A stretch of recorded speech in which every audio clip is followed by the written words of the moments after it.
നിങ്ങളുടെ മുന്നിൽ അവതരിപ്പിക്കുന്നത് ഡിജിറ്റൽ ഉപവാസത്തിന്റെ ആവശ്യകതയും ഗുണങ്ങളും വ്യക്തമാക്കുന്ന ഒരു ചെറിയ നാടകമാണ്. മൊബൈൽ സ്ക്രീനുകൾ കുറച്ച് ജീവിതത്തിലേക്കുള്ള നമ്മുടെ ബന്ധം ശക്തമാക്കുന്ന ഒരു ചെറിയ സന്ദേശം നിങ്ങളിലേക്ക് എത്തിക്കുന്നു. നാടകത്തിന്റെ പേര് സ്ക്രീൻ ഓഫ്, ജീവിതം ഓൺ. അച്ചു, ഭക്ഷണം തണുക്കുന്നു, മൊബൈൽ വെച്ച് ഓടുവാ. ഒരു മിനിറ്റ് അമ്മേ, വീഡിയോ ഗെയിം ഇപ്പോൾ തീരും.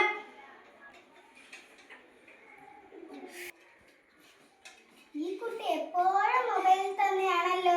ഞാൻ അങ്ങോട്ട് വരട്ടെ. അച്ചു, നീ എപ്പോ നോക്കിയാലും മൊബൈലിലാണ്. വായനയുമില്ല, കളിയുമില്ല, പുറത്തോട്ട് ഇറങ്ങുന്നതുമില്ല.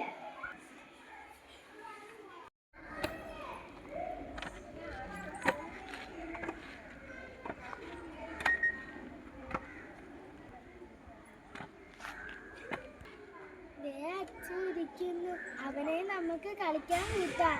ഞാൻ അവനെ വിളിച്ചിട്ട് വരാം. പുറത്ത് കളിക്കാൻ വാ.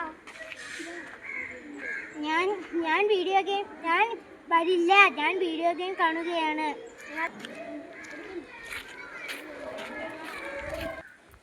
അവൻ വരുന്നില്ല. അവൻ അവിടെ മൊബൈൽ കാണുകയാണ്. നമുക്ക് കളിക്കാം.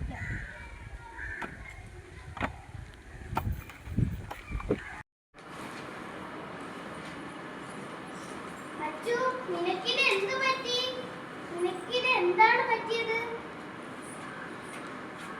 തലവേദനയും കണ്ണും വേദന എടുക്കുന്നു. നല്ല ക്ഷീണമുണ്ട്. ഞാൻ കുറച്ചു നേരം കിടന്നോട്ടെ. കുട്ടികളെ, അച്ചുവിന് എന്താണ് പറ്റിയത്?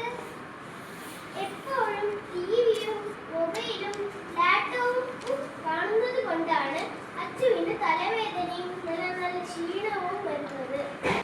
ഇതിന്റെ പേരാണ് ഡിജിറ്റൽ ആശ്രിതത്വം. ഇതിനൊരു പരിഹാരമുണ്ട്.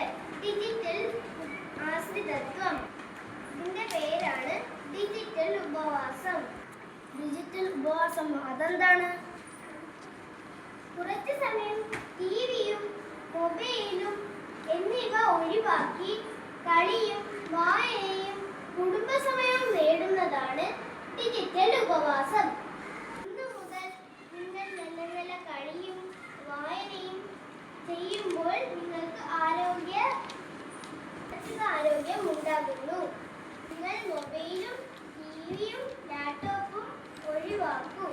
കളിയും നല്ല വായനയും കളിക്കൂ.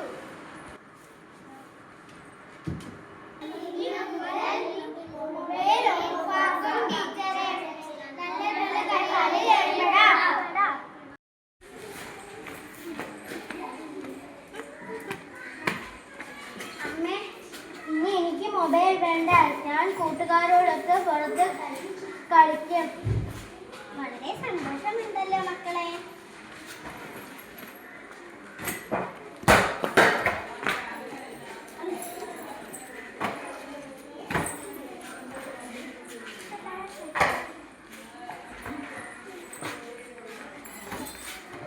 വളരെ സന്തോഷമുണ്ടല്ലോ അച്ചു. മനസ്സും ശരീരവും സന്തോഷമായി.